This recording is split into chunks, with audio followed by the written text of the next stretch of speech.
Assalamualaikum warahmatullahi wabarakatuh. Selamat malam untuk Bu Tantina selaku dosen pengampu dari mata kuliah Tata Kelola Manajemen Resiko. Perkenalkan, kami dari kelompok D, ada beberapa anggota kelompok kami. Yang pertama Raya Alia Habidzah dengan NPM Akhir 223. Saya sendiri Sigit Grisalda dengan NPM Akhir 020, Sandi Herlambang dengan NPM Akhir 156, Keiza Siagan dengan NPM Akhir 293, Junestia Nur Alvin dengan NPM Akhir 227, Cut Shefa Arowa dengan NPM Akhir 231, Adelia Safira dengan NPM Akhir 303, dan Amara Iza A dengan NPM Akhir 384. Izinkan kami untuk mempresentasikan terkait bab 13. Baik, pertama-tama kita akan belajar tentang 13.1 konteks manajemen resiko di siklus pengeluaran. Pada bagian ini kita membahas tentang konteks manajemen risiko dalam siklus pengeluaran. Siklus pengeluaran sendiri mencakup seluruh proses mulai dari pemesanan, penerimaan, sampai pembayaran barang dan juga jasa yang dibutuhkan perusahaan. Jadi bukan hanya pembelian bahan baku, tetapi juga termasuk pembayaran sewa, listrik, hingga klaim perjalanan dari karyawan tersebut. Tujuan utama manajemen resiko di sini ialah memastikan bahwa setiap pengeluaran itu sudah sah, sudah diotorisasi, efisien, dan dicatat dengan benar dalam laporan keuangan. Risiko pada siklus ini cukup tinggi karena langsung berkaitan dengan kas yang memang paling rentan terhadap kecurangan. Selain itu, jumlah transaksi biasanya banyak dan beragam, sehingga pengawasan menjadi lebih sulit. Nah, ada 3 resiko utama. Yang pertama yaitu pemborosan dan inefisiensi. Misalnya perusahaan membeli barang yang sebenarnya tidak terlalu dibutuhkan. Kedua itu adalah kecurangan, seperti klaim, biaya fiktif, atau kerjasama dengan vendor untuk menaikkan harga.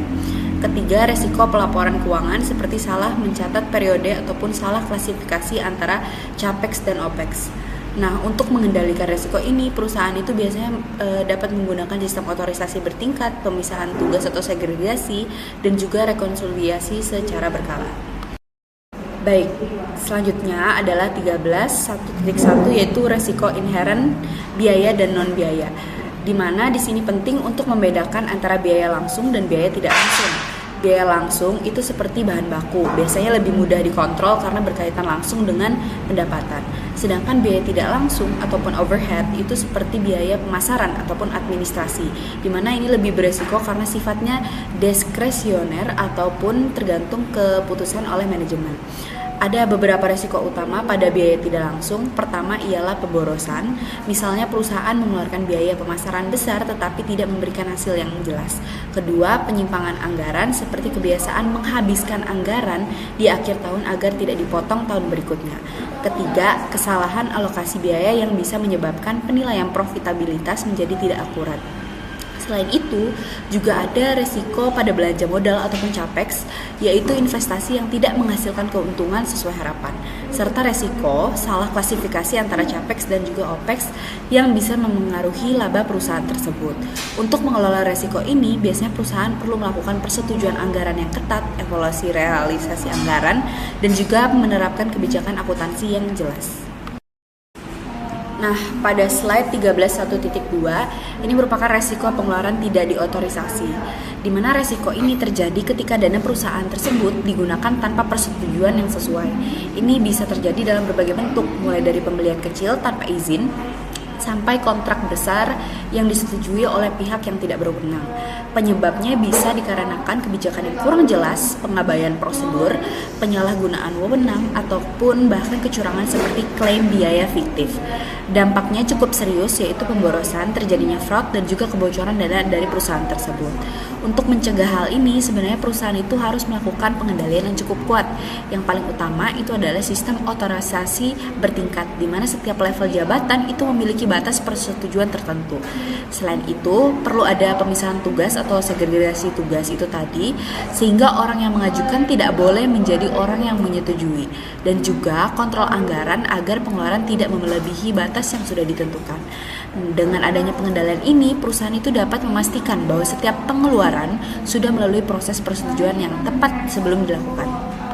Oke, jenis pengendalian berikutnya adalah pengendalian detektif yang berfokus pada analisis variansi anggaran. Jadi, analisis variansi anggaran ini membandingkan realisasi dengan anggaran untuk mendeteksi penyimpangan penting, sehingga manajemen itu dapat fokus pada masalah utama dan mengambil tindakan yang korektif. Analisis variansi ini biasanya dilakukan setiap bulan atau kuartal. Laporan variansi ini tuh disiapkan untuk setiap pusat biaya atau departemen yang menunjukkan anggaran untuk setiap pos pengeluaran, pengeluaran aktual untuk periode tersebut, serta variansi baik aktual maupun anggaran, baik dalam nilai absolut maupun persentase. Nah, sebagai pengendalian yang detektif, analisis variansi ini tuh sangat efektif dalam menyoroti potensi masalah. Yang pertama ada variansi negatif yang besar atau overspending. Jadi, jika sebuah departemen secara konsisten itu menghabiskan lebih dari anggarannya, ini dapat mengindikasikan adanya inefisiensi, pemborosan, atau bahkan kecurangan. Lalu yang kedua adalah variansi positif yang besar atau underspending. Meskipun terlihat bagus, pengeluaran ini tuh jauh di bawah anggaran juga bisa menjadi bendera merah atau istilahnya peringatan. Lalu yang ketiga adalah perbandingan dengan periode sebelumnya, yaitu membandingkan pengeluaran saat ini dengan periode yang sama setahun yang lalu juga dapat mengungkapkan tren yang tidak bisa memungkinkan tidak terlihat dari perbandingan anggaran saja. Oke, jenis pengendalian yang ketiga adalah pengendalian korektif, yang mana berfokus pada peninjauan laporan pengeluaran. Jadi peninjauan laporan pengeluaran itu dilakukan oleh akuntansi atau audit internal yang berfungsi sebagai kontrol detektif dan korektif untuk memastikan kepatuhan kebijakan dan kelengkapan bukti. Sebagai pengendalian detektif, peninjauan ini tuh dapat menangkap masalah yang mungkin terlewatkan oleh atasan. Yang pertama adalah klaim duplikat, yang mana karyawan itu mengajukan klaim yang sama lebih dari satu kali. Lalu yang kedua adalah pelanggaran kebijakan. Klaim untuk item-item yang secara eksplisit tidak diizinkan oleh kebijakan, misalnya kayak alkohol atau liburan pribadi. Lalu yang ketiga ada bukti yang dipertanyakan. Kwitansi yang terlihat diubah atau tidak sah. Lalu yang terakhir ada pola yang mencurigakan. Jadi kayak seorang karyawan itu secara konsisten mengajukan klaim makan malam tepat di bawah ambang batas yang memerlukan bukti. Nah, ketika penyimpangan ini terdeteksi, pengendalian korektif itu akan langsung diaktifkan. Tindakan korektif langsung adalah menolak untuk menyesuaikan jumlah klaim yang tidak sesuai dan mengkomunikasikan alasannya kepada karyawan. Namun, pengendalian korektif yang lebih strategis ini melibatkan analisis agregat dari temuan-temuan ini. Perkenalkan, nama saya Dila Safira dan NPMAHI 303. Di sini saya akan menjelaskan tentang kesalahan alokasi biaya. Nah, di sini itu menjelaskan seperti pengertiannya, yaitu kesalahan alokasi biaya itu adalah risiko dalam pelaporan keuangan, khususnya pada akuntansi manajerial. Ketika biaya dicatat pada pusat biaya, produk atau proyek yang tidak tepat. Jika hal ini terjadi, maka analisis profitabilitas bisa menjadi tidak akurat dengan berpotensi menyebabkan pengambilan keputusan yang salah oleh manajemen. Selanjutnya pada bagian identifikasi risiko. Nah, risiko itu memiliki ID risiko yaitu EXP-002. Risiko muncul karena karyawan itu tidak memahami struktur kode akun atau kurangnya pengendalian saat melakukan entry data, sehingga biaya bisa tercatat pada akun yang tidak sesuai. Nah, risiko ini tuh juga termasuk dalam kategori risiko pelaporan internal dan operasional dengan pemilik risiko yaitu controller. Berdasarkan penilaian risiko inherent, probabilitas terjadi adalah kemungkinan 3 dan dampaknya moderat 3, sehingga tingkat risikonya termasuk risiko yang sedang. Kemudian terdapat pengendalian yang sudah ada, yaitu penggunaan chart of accounts sebagai panduan dalam pencatatan akun. Setelah mempertimbangkan pengendalian tersebut, penilaian risiko residual tetap berada pada tingkat sedang dengan probabilitas mungkin 3 dan dampak moderatnya itu juga 3. Untuk rencana perlakuan risiko, perusahaan dapat melakukan ada 2, yaitu pelatihan penggunaan kode akun bagi karyawan, dan yang kedua atau yang terakhir adalah melakukan review laporan keuangan secara berkala setiap bulannya. Adapun penanggung jawabnya adalah manajer akuntansi. Untuk slide selanjutnya, saya akan menjelaskan tentang penjelasan risiko pemborosan, yaitu pemborosan atau waste. Risiko ini tuh terjadi ketika sumber daya perusahaan digunakan untuk hal-hal yang tidak memberikan nilai tambah. Perlu dicatat juga, pemborosan ini biasanya bukan karena kecurangan, tapi lebih tapi lebih kepada kurangnya disiplin dan perencanaan yang lemah. Berdasarkan penilaian risiko kami dengan ID EXP 003, tingkat probabilitasnya berada di skala sering atau 4. Artinya jika tidak diawasi, ini akan terus terjadi. Oleh karena itu, CFO dan manajer departemen bertanggung jawab melakukan tinjauan anggaran, kuartalan, dan analisis varians bulanan untuk memastikan setiap rupiah digunakan secara efektif.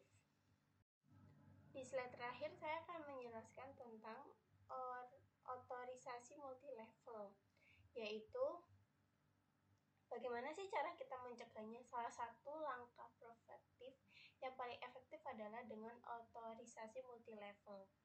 Sederhananya, setiap pengeluaran harus disetujui oleh tingkat manajemen yang sesuai.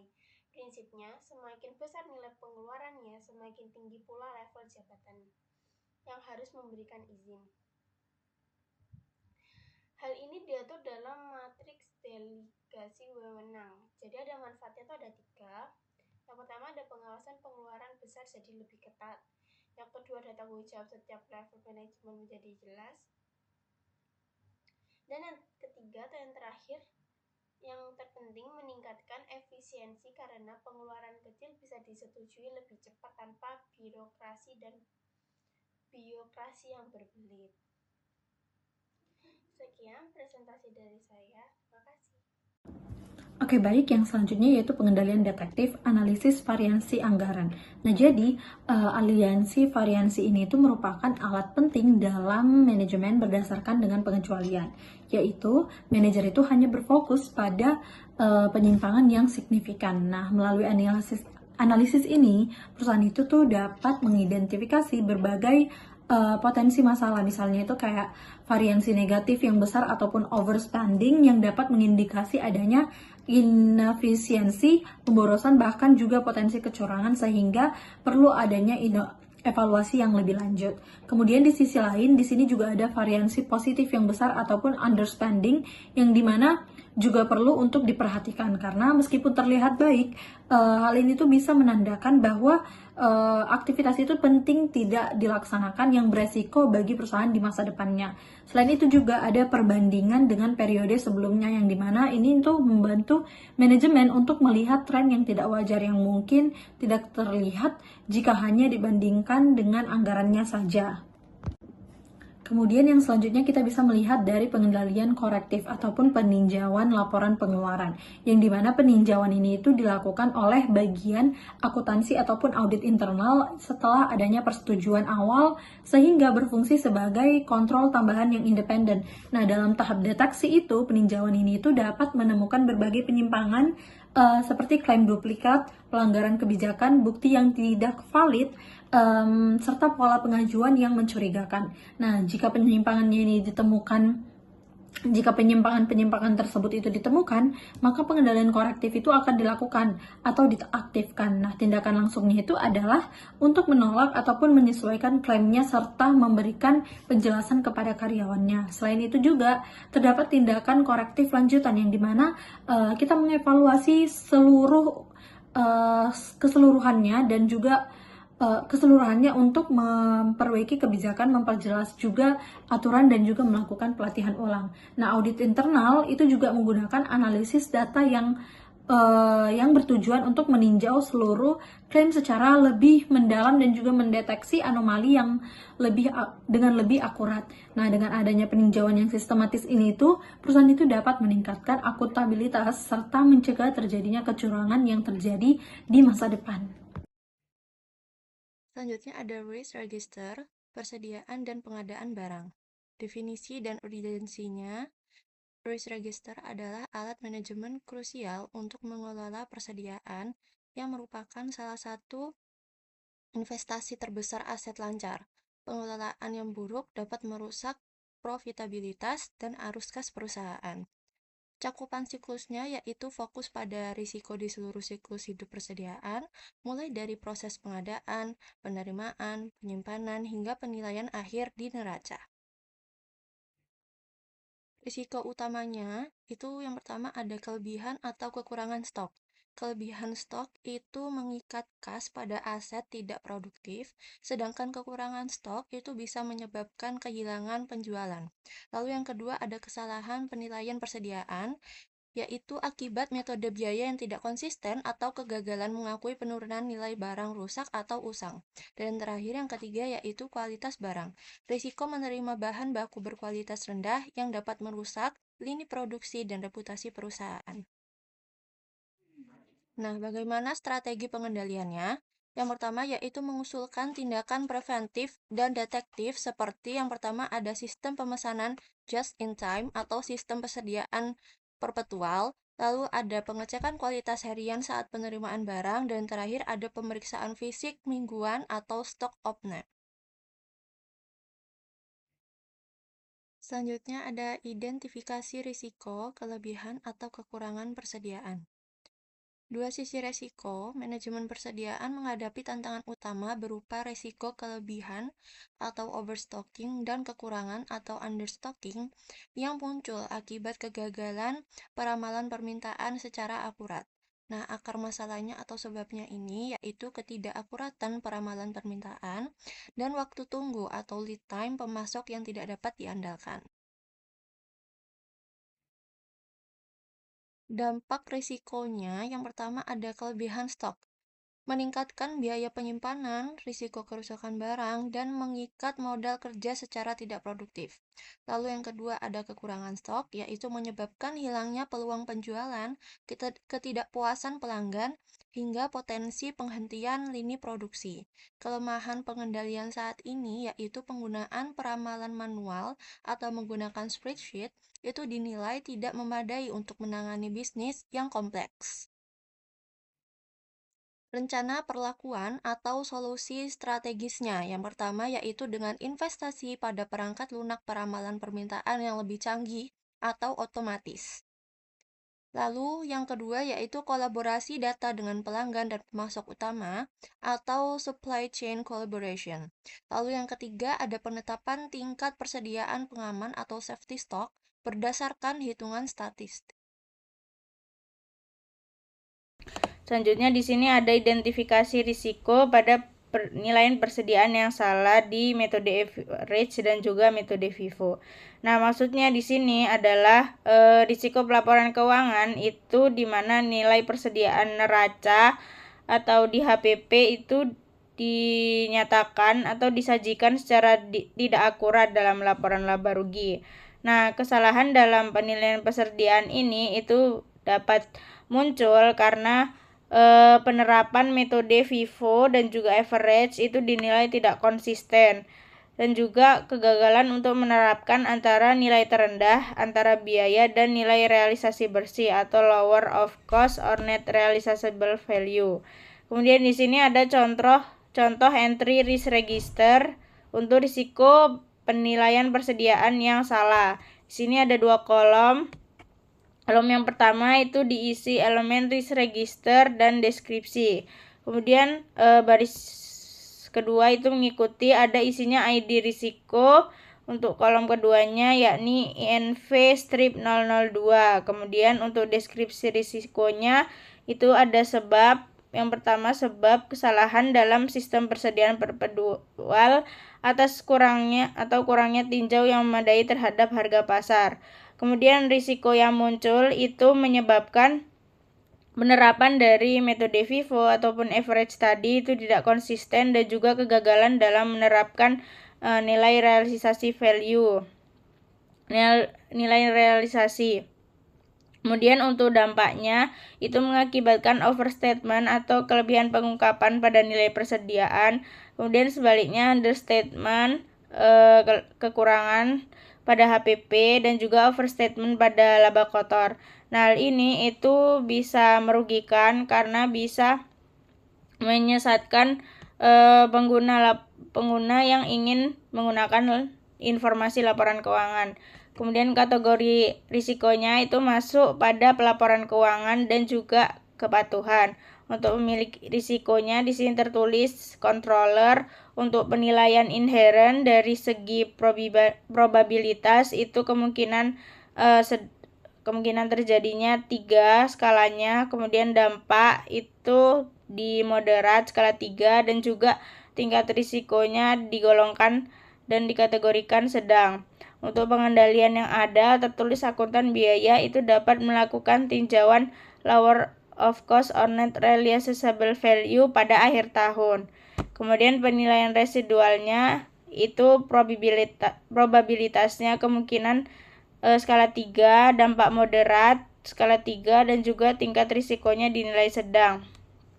Untuk rencana perlakuan itu bisa dilakukan otomatisasi perhitungan FIFO dan juga average dalam sistem ERP atau Enterprise Resource Planning untuk memastikan konsistensi. Kemudian yang kedua, mewajibkan adanya analisis persediaan yang slow moving dan juga perbandingan dengan harga jual yang dilakukan setiap kuartal, bukan hanya setiap tahun saja. Gunanya apa? Gunanya itu untuk mengidentifikasi kebutuhan penurunan nilai yang terjadi lebih awal. Kemudian di sini ada penanggung jawabnya, itu tertulis pada manajer akuntansi biaya atau manajer TI. Nah, dalam contoh entry risk register tadi, risiko ini itu dinilai bersifat sangat teknis akuntansi, tapi tetap memiliki dampak langsung pada angka laba yang dilaporkan dalam laporan keuangan. Dalam rencana perlakuan tadi, dia itu berfokus pada 2 hal. Yang pertama itu berfungsi untuk meningkatkan konsistensi atau kontinuitas melalui otomatisasi dengan mengurangi risiko kesalahan manusia dan juga meningkatkan frekuensi tinjauan, yakni pengendalian detektif yang lebih cepat dan tepat. Hal ini juga dinilai penting dalam pasar di mana harga atau permintaan itu dapat berubah dengan cepat. Kemudian yang kedua ada identifikasi risiko pada kualitas barang yang diterima. Maksudnya adalah risiko kualitas barang yang diterima ini merupakan risiko operasional di tahapan yang paling awal dalam siklus persediaan. Dalam hal ini, risiko kualitas barang yang diterima itu menyatakan bahwa bahan baku atau bahan jadi yang sudah diterima dari pemasok itu dapat tidak memenuhi spesifikasi kualitas, teknis, dan juga keamanan yang telah disepakati. Nah, konsekuensi yang didapat dari risiko ini bisa berdampak pada keseluruhan rantai nilai yang bisa mengaruhi dari produksi, kemudian produk akhir yang cacat, dan juga menyebabkan ketidakpuasan pelanggan. Di sini juga ada contoh entry risk register untuk risiko kualitas barang yang diterima. Seperti hal yang tadi ada 2 kolom. Yang pertama ada elemen risk register dan juga deskripsi. Untuk ID risikonya yakni NV-003. Untuk deskripsi risikonya sebabnya itu dari kurangnya prosedur inspeksi penerimaan barang yang jelas atau adanya ketergantungan pada pemasok yang dinilai tidak handal. Untuk risikonya itu bisa menyebabkan perusahaan menerima dan juga menggunakan bahan baku yang dia tuh di bawah standar kualitas perusahaan. Kemudian dampaknya itu meningkatkan risiko peningkatan akan produk cacat, kemudian adanya atau timbulnya biaya pengerjaan ulang atau rework. Selanjutnya ada potensi penghentian lini produksi dan juga kerusakan reputasi jika misal produk cacat itu sampai ke tangan pelanggan. Kemudian kategori risikonya itu masuk dalam kategori operasional, reputasi perusahaan, dan juga finansial. Untuk pemilik risikonya itu dimiliki dari manajer kontrol kualitas atau manajer pengadaan barang. Untuk penilaian inherennya itu probabilitas kemungkinannya itu di skala 3. Untuk dampaknya itu masuk mayor skala 4 dan juga tingkat risikonya dinilai tinggi. Untuk pengendalian yang ada itu bisa dari staf gudang mengadakan pemeriksaan visual sederhana saat melakukan penerimaan barang. Untuk penilaian residualnya itu probabilitasnya kemungkinan terjadi 3. Untuk dampak risikonya itu di skala 4 mayor dan juga tingkat risikonya itu tinggi. Nah, untuk rencana perlakuan terhadap kualitas barang yang diterima, yang pertama itu bisa menerapkan program sertifikasi pemasok. Jadi pemasok yang masuk ke dalam perusahaan itu benar-benar terbukti kualitasnya, termasuk dari yang dinilai itu audit kualitas di lokasi pemasok itu. Kemudian yang kedua yakni mengimplementasikan prosedur inspeksi penerimaan barang yang didasarkan pada sampel statistik untuk komponen-komponen yang kritis dan juga penting.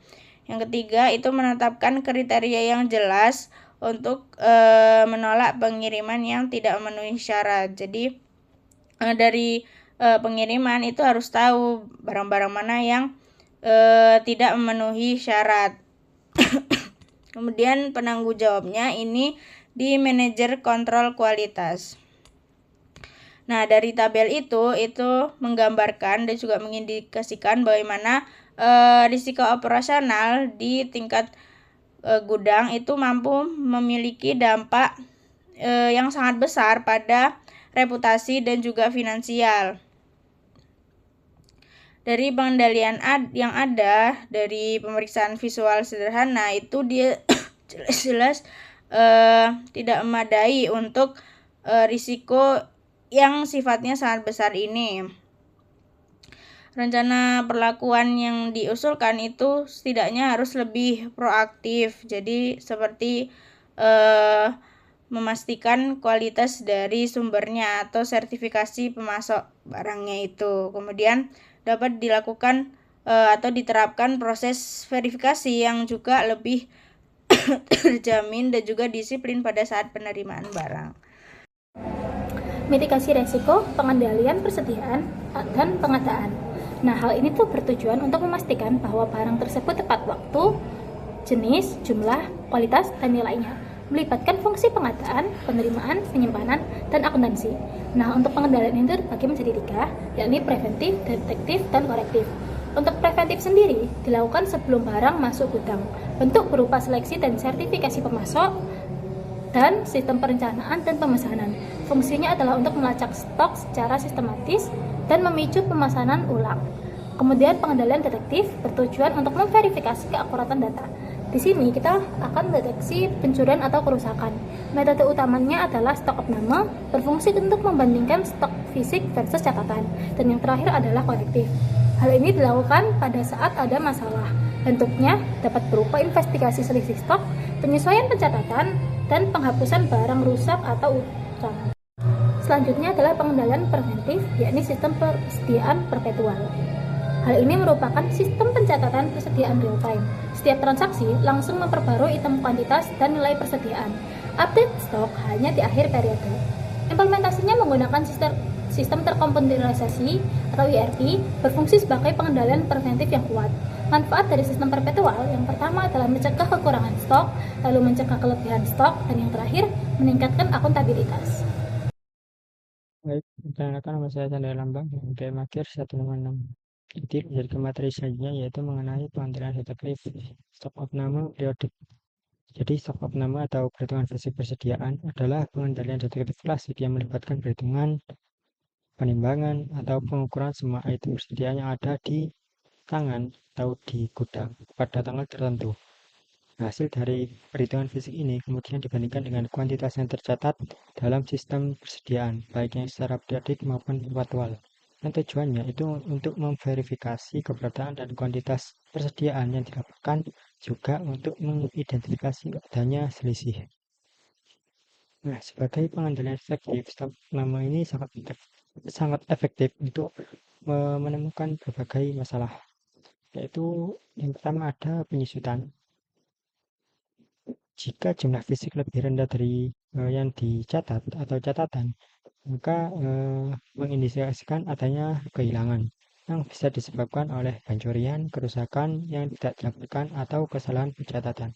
Kemudian ada aset hantu, yaitu mengidentifikasi item yang ada di catatan tetapi tidak ada secara fisik. Kemudian ada masalah pencatatan. Nah, jika jumlah fisik lebih tinggi dari catatan, mungkin mengindikasikan bahwa transaksi penerimaan atau retur penjualan itu belum dicatat dengan benar. Kemudian ada identifikasi barang usang atau rusak. Jadi selama proses perhitungan, tim juga dapat secara visual mengidentifikasi persediaan yang terlihat rusak, usang, atau bergerak lambat yang memerlukan tindakan penurunan nilai. Nah, ada dua pendekatan utama untuk stock opname ini. Pertama yaitu the wall-to-wall physical count, yaitu dilakukan setahun sekali di mana sebuah operasi itu dihentikan untuk menghitung semua persediaan di semua lokasi.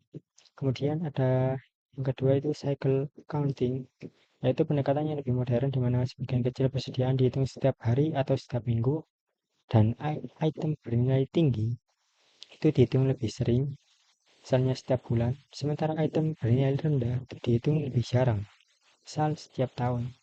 Nah, cycle counting ini tidak terlalu mengganggu operasi dan memungkinkan identifikasi masalah yang lebih cepat. Jadi, apapun pendekatannya, stop opname yang terorganisir dengan baik, dengan instruksinya jelas, dan tim penghitung yang independen,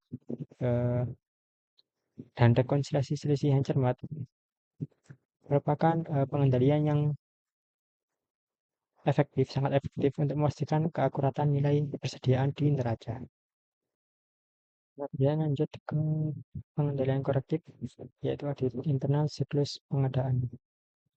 Jadi audit internal atas siklus pengadaan adalah sebuah pengendalian korektif dan penjaminan tingkat tinggi, di mana ini itu merupakan tinjauan independen dan objektif terhadap keseluruhan proses procure to pay, mulai dari bagaimana kebutuhan diidentifikasi, vendor dipilih, pesanan dibuat, barang diterima, hingga faktur dibayar. Yang tujuannya itu untuk mengidentifikasi kelemahan pengendalian, inefisiensi proses, dan potensi kecurangan, serta memberikan rekomendasi untuk perbaikan. Nah, sebagai pengendalian korektif, audit internal dapat mengungkap masalah-masalah sistemik yang mungkin tidak terlihat dari pengendalian di tingkat transaksi.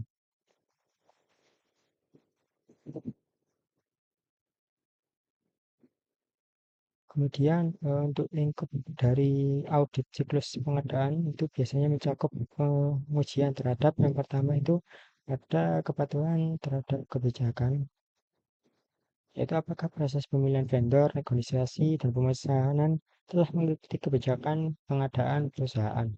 Kemudian ada efektivitas pengendalian, yaitu menguji pengendalian kunci seperti pemesanan tugas, otorisasi, dan proses three-way match. Kemudian yang ketiga ada potensi kecurangan.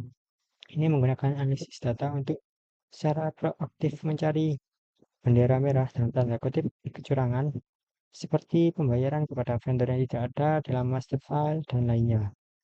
Kemudian ada efisiensi proses, yaitu mengevaluasi apakah proses pengadaan terlalu birokratis atau memakan waktu dan mencari peluang untuk penyederhanaan.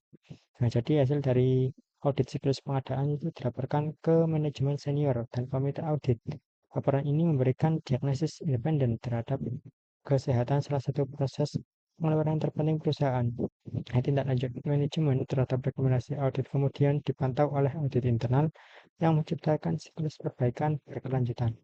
Jadi audit internal itu berfungsi sebagai mekanisme korektif yang kuat untuk memperkuat integritas dan efisiensi siklus pengadaan.